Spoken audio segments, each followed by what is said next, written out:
Hello friends, sometimes we can't open some photo in Photoshop. Now I am showing you how to fix this problem. Okay, this is the photo and I'm trying to open it here in Photoshop, but it can't open. Uh, Now Photoshop is not able to open this photo and showing this message. This message showing. Okay, now I'm going to fix it. Okay. PAINT paint tool. I'll fix it by paint tools. Sorry.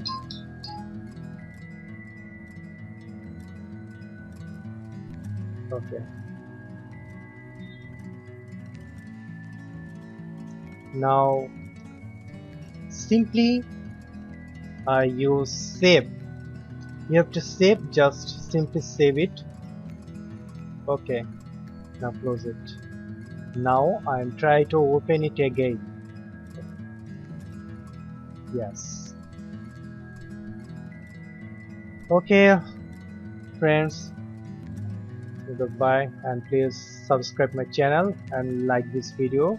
And if you have any question, just give a comment in comment box. I will reply you, or I will make any video for give you answer. Okay, thank you.